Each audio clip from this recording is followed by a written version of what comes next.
What's up, guys? Today I'm going to be doing an unscripted review of sorts of the iPhone 16 Pro Max, and I'm gonna give you my thoughts on it, especially coming from an iPhone 12 Pro Max, which is what I was using primarily as my main phone, which is what I'm recording on right now. So if you've watched my unboxing video, I just explained in that I was using a Samsung Galaxy Z Flip 4, and that just conked off on me out of nowhere. And to replace that, I got the iPhone 16 Pro Max. So my main SIM went into the iPhone 16 Pro Max, and the secondary SIMs rather, I have four numbers, one, two, I guess, for the office. Anyhow, that is what went into the 12 Pro Max. So yeah, coming from an iPhone 12 Pro Max, I'm just gonna be giving you my thoughts on this new device, and let's get into it. So first and foremost, let's get into the case I'm using. This is a Spigen something case. Very nice, very I guess low profile case, and fits very well. It's quite nice. Not particularly expensive either. It's just a temporary case. I'm just looking for a nice leather case. In the meantime, this is what I am using for now. So for the purpose of this video, let's just take the case off. Yeah, this is the case, I guess, speaking essential. So yeah, this is the case. Now I don't have a particular problem with this case as such. I think it looks very nice. The issue is I use the Apple MagSafe leather wallet every day. As you can see, it's got quite a bit of use. This is the original MagSafe leather wallet. So this case does not have MagSafe, and it doesn't stick to this phone. So yeah, that is my niggle with this case. So yeah, I'm gonna be changing that for a leather wallet with MagSafe, and gonna be using that for the foreseeable future. I currently use this with the 12 Pro Max, so that's not an issue. Now getting to the phone itself. What are my thoughts coming from the 12 Pro Max? Now, first of all, the biggest change I think I notice every day is this action button. The previous iPhones, I've had an iPhone since the 4S, and all of them have had a mute switch on them, and this has this action button. So I wasn't sure what I'll map it to. I have since mapped it to Apple Intelligence feature, that is reduce interruptions. So here you go. Initially I had mapped it to do not disturb, but then the way I have set it up is that it cuts all phone calls, so that kind of it's a problem at times. So anyhow, that is what I've mapped it to. Now coming to the body itself, love the color, very dark black. Of course I would have preferred if it was blacker. Physically, well, there's not much of a difference. In fact, one of the very people closest to me have asked me what the difference is between this and the 12 Pro Max. I mean, even a non-tech person thinks they're the same, more or less. Of course, using it day to day, I can tell quite a bit of difference. So let's go over the body as well. Aside from the action button, the sides are made of titanium when compared to the stainless steel on the 12 Pro Max. This in that way about more or less the same. I think there's a gram's worth of difference, and this is a bit heavier than that. Not that I can feel it. This, however, still feels lighter. I don't know. Prefer the sides of stainless steel compared to the titanium. I just like shiny things, I guess. Other than that, it's more or less the same. The camera is bigger. The USB-C port has been clutch. I haven't touched the charger provided in box. I'm just using my Max charger, and other than that, that's about it. Love the color. I'm glad I went with the black. Oh yeah, now coming to the camera button. What is this called again? Camera control, right? So this is a button that was added to the 16 series.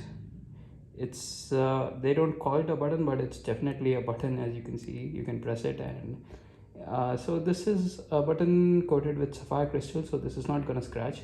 And as you saw in the case, there's a opening for the button. So many people call it quite useless. I particularly quite like it. coming to the settings of this button, I'll just walk you through it.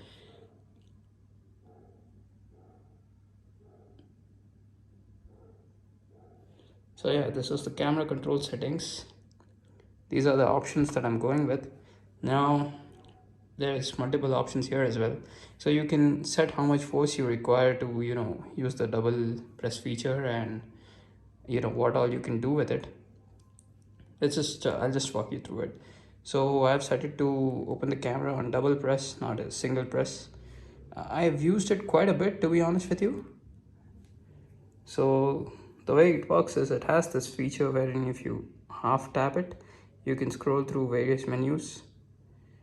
And if you single tap after double tapping it, as you can see, it's a bit of a confusion unless you use it regularly. So I prefer using the zoom with it. It's quite a useful feature, I'd say. And you can also, auto exposure and autofocus lock with this button by tapping and holding it. So back in the day, I had the Sony Xperia Z3. That particular phone had the physical button that was more akin to the power button, and it had a half press. So the half press on this is only emulated with the software. So I'd still say the Xperia button was much more useful than this. I do use it to launch the camera quite a bit. I use it to zoom, yes, for still objects like flowers and insects and things like that.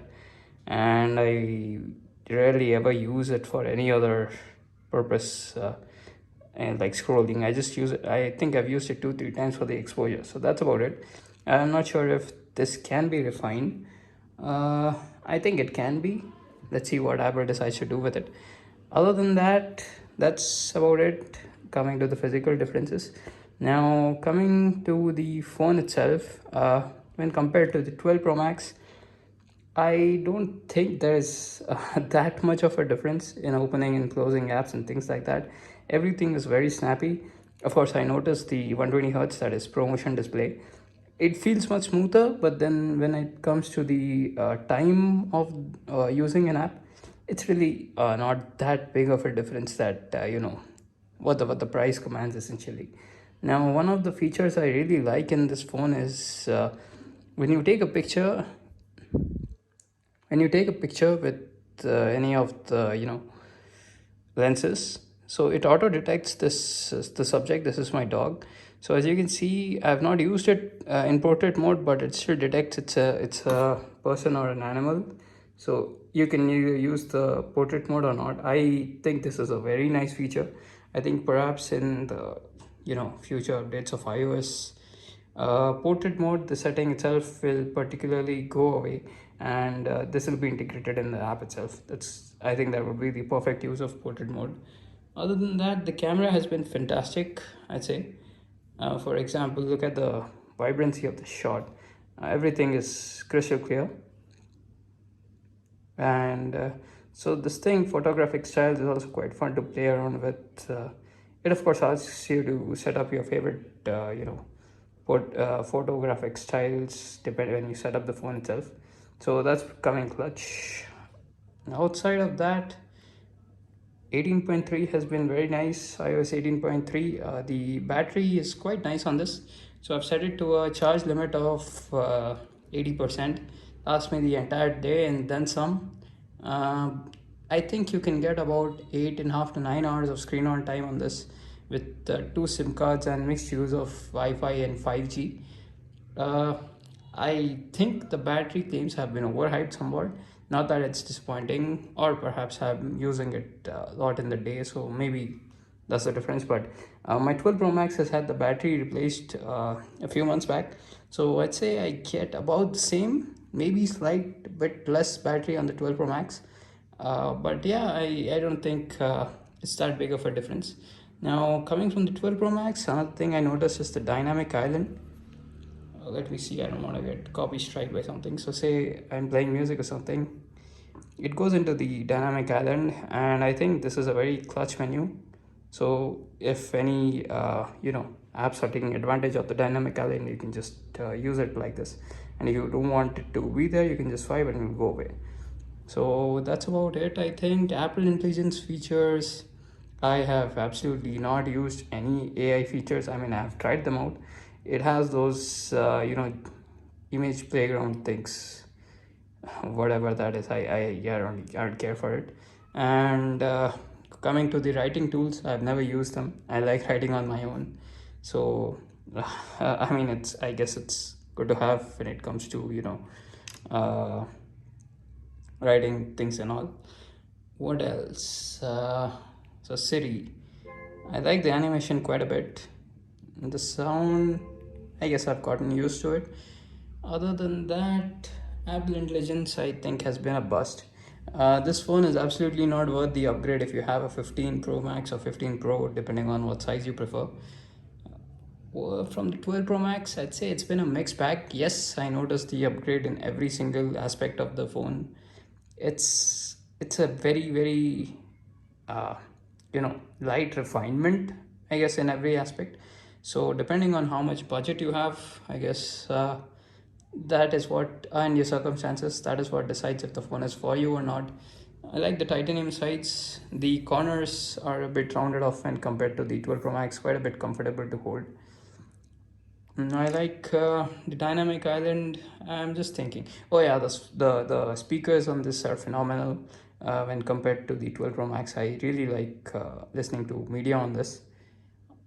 What else? I don't think I'm really missing anything. And yeah, on the Indian version of this phone, you get the SIM card slot here.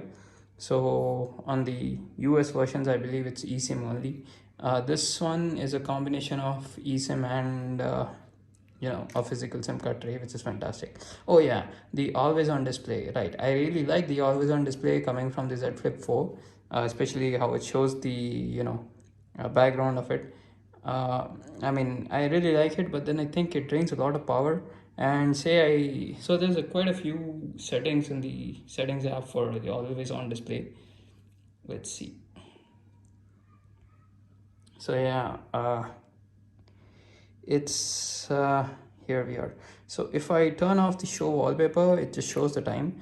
I think I can get much better battery life out of it if I turn this setting on, but I quite like how the always on display looks, so I just keep it on. I mean, I use two phones and that's fine by me. So yeah, that's about it. This is another thing that's very clutch. So I don't actually need to raise the phone to scan my face always. I can just swipe up and it does this because it comes on the always on display. And I've found that the Face ID is much quicker and picks up my face from different angles, much more different angles when compared to the 12 Pro Max. Outside of that, I don't think it's been a huge upgrade or anything like that. The another thing I'd like to mention is let me just go into the phone storage. So this is the storage I'm using at the moment. This is 512 GB this thing phone. So yeah, I don't particularly care for this. Anyhow, so my point is, when it comes to system data, when it comes to iOS, as you can see, Apple Intelligence here is taking up 5.52 gigabytes. That's just insane to me. So I'm not sure if it's worth that much space, but yeah, I guess it depends on you whether or not you prefer using the Apple Intelligence features all that much. The phone gets very bright indoors, yeah, of course, but this is not the peak brightness. You can take it a lot further when you're outside in the sun, and the phone it gets equally as dark, so it's a real joy to use it in the dark environment, like in the night or something like that. So that's about it. Is it worth the upgrade? I'd say from the 12 Pro Max, yes, considering the promotion. Full disclosure, I don't find 120 hertz to be, I mean, I notice the difference, but then it's not like it's night and day for me. So it's really up to you if you what you think is worth it for you.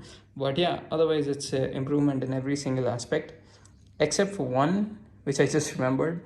It's just that so this phone's minimum focus distance kind of sucks, uh, even compared to the 12 Pro Max.